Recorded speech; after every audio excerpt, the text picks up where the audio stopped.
کیا امریکہ ایران سے ڈر گیا ہے؟ کیا ایران نے اسرائیل پر اٹیک کرنے کی تیاری مکمل کر لی ہے؟ آخر امریکہ کیوں ایران سے مذاکرات کرنا چاہتا ہے اور صدر پیوٹن کیوں فلسطین کے حق میں بول پڑے؟ آخر کیا ہوگا مشرق وسطی کا مستقبل؟ السلام علیکم، میرا نام ڈاکٹر اسد محمود ہے اور آپ دیکھ رہے ہیں اسد محمود پروڈکشن۔ اسرائیل نے ایران پر حملے کی منصوبہ بندی کی ہے، مگر ایران اس بار اسرائیل کو صفحہ ہستی سے مٹانے والا تھا۔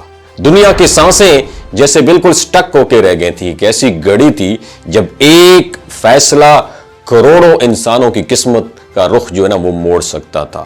تل ابیب کی فوجی قیادت پوری طرح تیار تھی، ہتھیار چمک رہے تھے، کمانڈرز روم میں نقشے بچ چکے تھے اور صرف ایک آرڈر ہاں کا انتظار تھا، امریکہ کی ہاں۔ اسرائیل ایران کے جوہری پروگرام پر ایسا کاری وار کرنا چاہتا تھا جس کے بعد نہ کوئی سوال باقی رہتا نہ ایران کی ایٹمی صلاحیت۔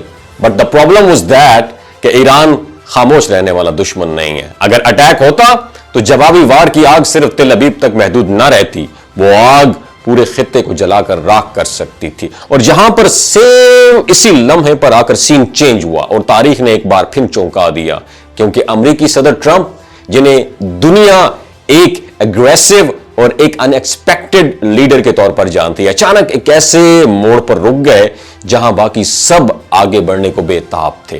کئی ماہ کی خفیہ اجلاس، عسکری مشورے، سفارتی پیغامات اور ایک ایسا فیصلہ جو شاید دنیا کو ایٹمی جنگ سے بچا گیا۔ ٹرمپ نے صاف کہہ دیا، طاقت ہمارے پاس ہے، مگر طاقت کا استعمال ہماری جو کمزوری ہے نا وہ اس کو ہم نہیں بنائیں گے اپنی طاقت کو۔ یہ محض ایک بیان نہیں تھا، ایک اشارہ تھا کہ امریکہ جنگ سے گھبرا رہا ہے یا شاید کسی بڑے سفارتی معاہدے کی تیاری ہو رہی ہے۔ لیکن کیا یہ پیچھے ہٹنا جذبہ غیر سگالی تھا یا اپنی کمزوری کو چھپانے کی ایک ادا تھی؟ اور دوسری طرف ایران بھی خاموش نہیں بیٹھا۔ بیلسٹک میزائل، خفیہ جوہری تنصیبات اور اسرائیل پر پریشر، یہ سب کچھ بیک وقت جاری تھا۔ حتیٰ کہ اسرائیلی فورسز نے شام کے اندر ایک خفیہ جوہری مرکز کو نشانہ بھی بنایا اور یہ واضح تھا کہ دونوں جانب آتش فشاں دہک رہا تھا، بس پھٹنے کی دیر تھی۔ لیکن اب دونوں دشمن پھر سے مذاکرات کے ٹیبل پر بیٹھنے کو تیار ہیں، لیکن اس بار بات چیت کے الفاظ میں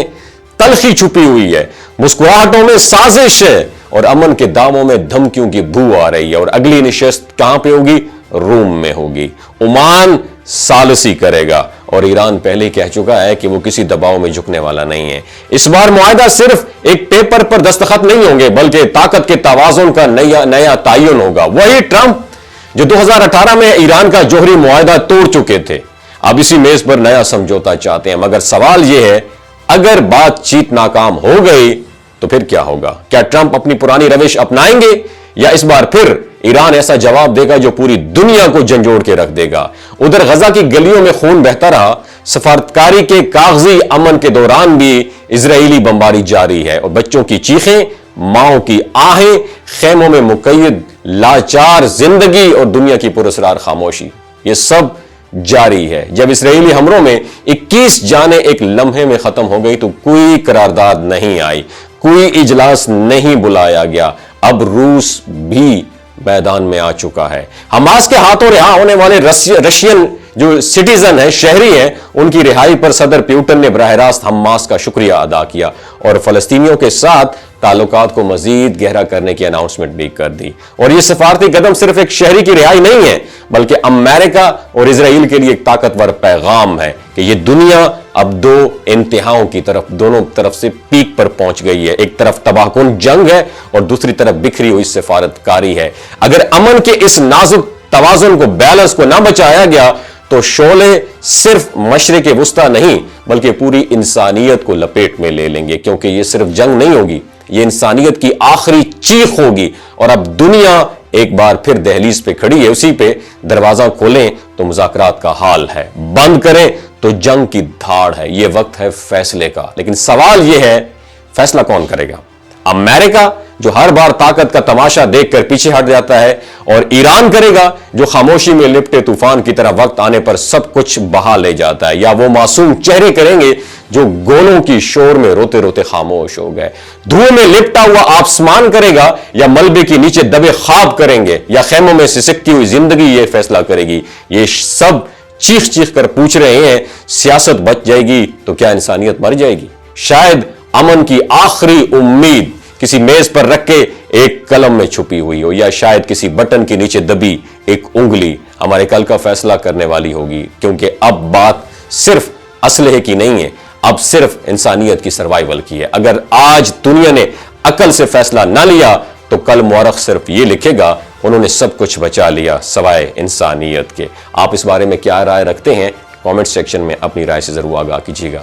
اپنا بہت خیال رکھیے گا۔ اللہ حافظ۔ یہ جو گلگت بلتستان کے لوگ ہوتے ہیں نا، ان کی ایوریج عمر 90 سال سے بھی زیادہ ہوتی ہے۔ You know why? کیونکہ یہ لوگ شلجیت استعمال کرتے ہیں۔ شلجیت کے اندر 85 منرلز ہوتے ہیں۔ اگر آپ چیزوں کو جلدی بھول جاتے ہیں، مردانہ کمزوری محسوس کرتے ہیں، اولاد جیسی نعمت سے محروم ہیں، اور آپ سپرم کاؤنٹ آپ کے کم ہیں، ٹیسٹوسٹیرون ہارمون امبیلنس ہے، آپ سدا بہار جوان نظر آنا چاہتے ہیں، خون کی کمی کو دور کرنا چاہتے ہیں، ہڈیوں جوڑوں کے دردوں سے نجات حاصل کرنا چاہتے ہیں، موٹاپا کم کرنا چاہتے ہیں، تو ڈاکٹر اسد محمود کی پیور اینڈ نیچرل شلجیت ضرور استعمال کریں۔